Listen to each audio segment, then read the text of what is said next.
Good day po sa ating lahat, mga kahariboy, mga karesponde. Welcome to my YouTube channel.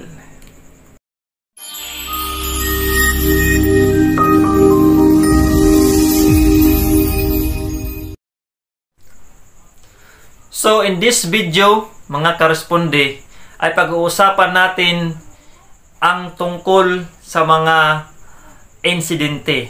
Kung bakit nga ba may taong nagpapakamatay o yung tinatawag na suicide incident.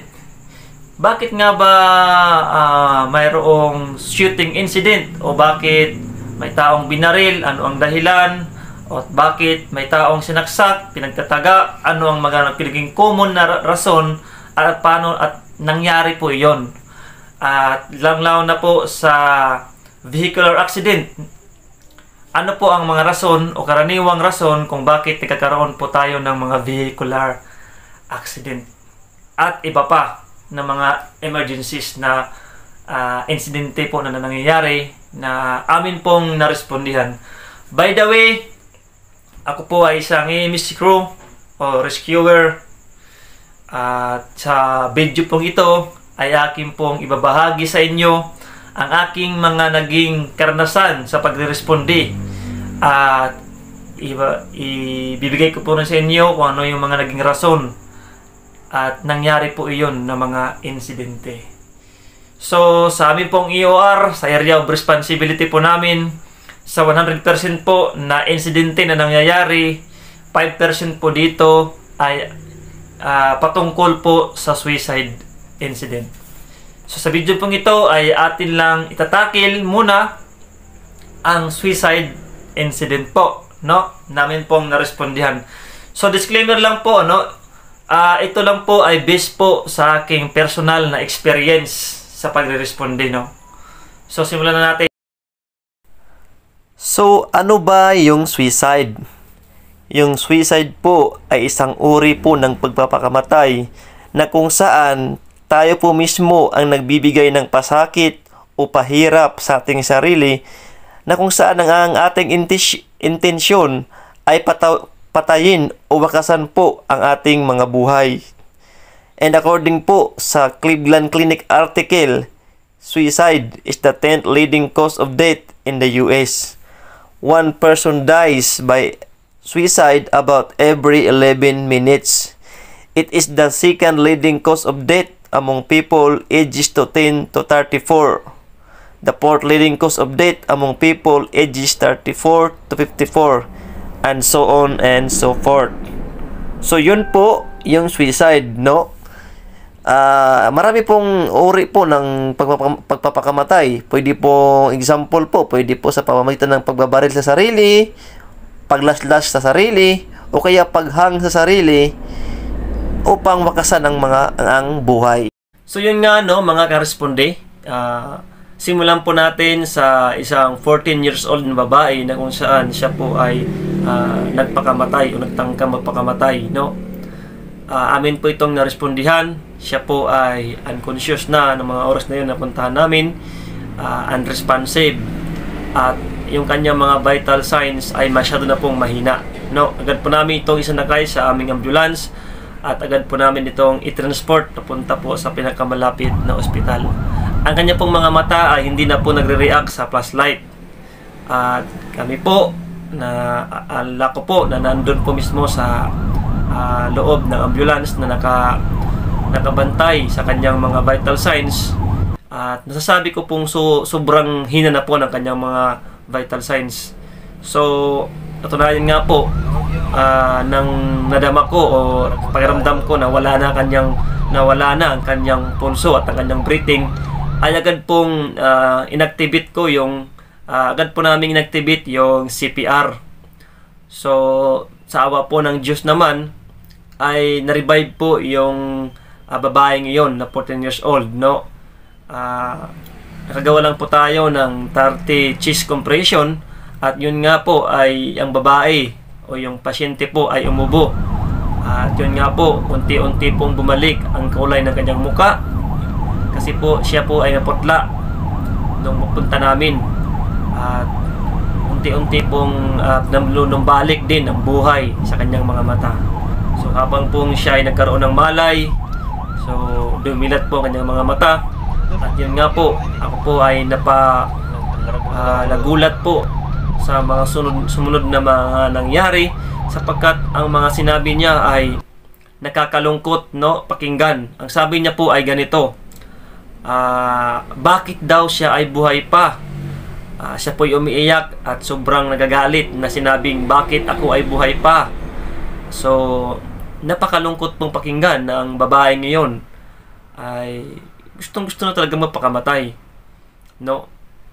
So nagwawala po siya doon sa loob ng ambulance at amin po siyang pinigilan sa kanyang pagwawala.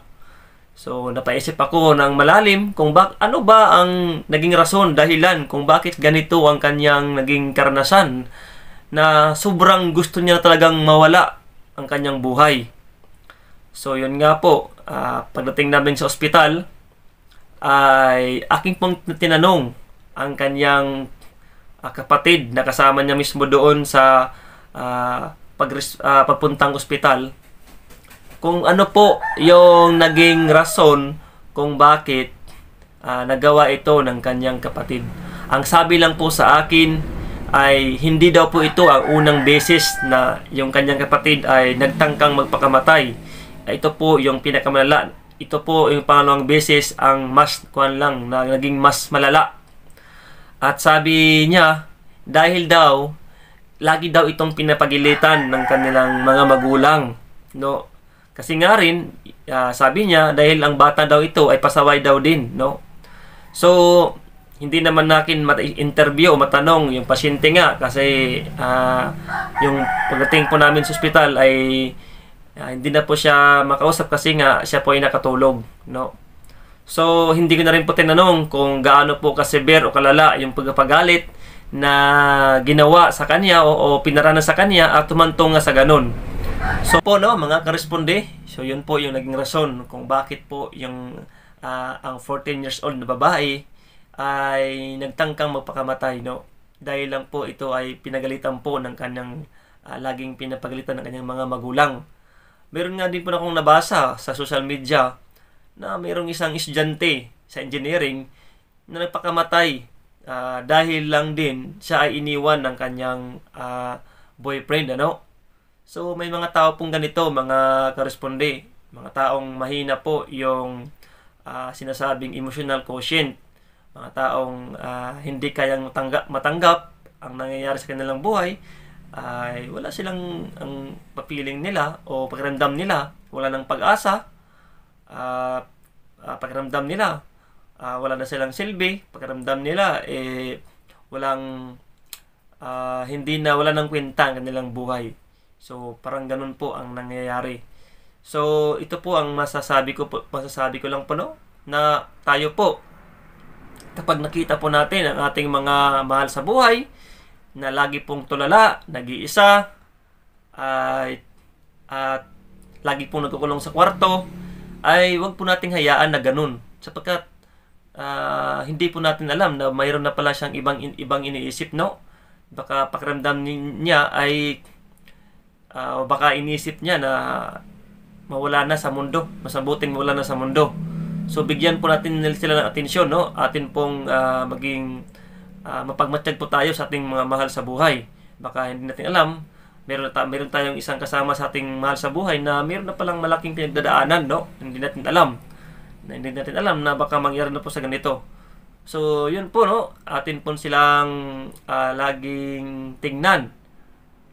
Tayo po na na mas matured po, no, sa mga ating kasamahan sa buhay. Atin po silang kausapin, atin paintindi sa kanila na mayroon po silang kakampi, mayroon po silang nagmamahal sa kanila, yung parang ganun at naman natin sa kanila na hindi po sila nag-iisa. Tayo po din naman sa tayo pong mga magulang, kapag tayo po ay nagagalit sa ating mga anak o atin po silang pinapagalitan, pagkatapos po nating pagalitan, atin pong kausapin ulit at atin pong ipaintindi na sa kanila kung bakit natin sila pinapagalitan, atin ipadama sa kanila na mahal pa rin natin sila, no? na may silbi, na mayroon silang silbi, ayaw natin silang mawala. Na ganun nga, mahal nga natin sila. Wag po nating pagkatapos ng pagalitan, wala na. May mga tao po pa kasi na lubos na dinaramdam ang mga ganung pangyayari, gaya nga na nangyaring ito. At tayo din naman po na mga anak, kung tayo po ay pinapagalitan, isipin natin kung bakit tayo pinapagalitan. Dahil mayroon tayong nagawa na hindi maganda. Dahil hindi naman siguro tayo papagalitan kung ating ginagawa ay hindi naman mali. Di ba? So, ang gusto lang namang magulang sa atin ay magkaroon tayo ng ayaw na lang tayong mapahamak, no? Maging maayos ang ating buhay. Huwag po nating isipin na kung tayo pinapagalitan, wala, ganin, isipin natin na wala na. Na parang hindi tayo mahal, walang kakampi, lagi na lang tayong mali, ganyan. So, huwag tayong magdamdam masyado.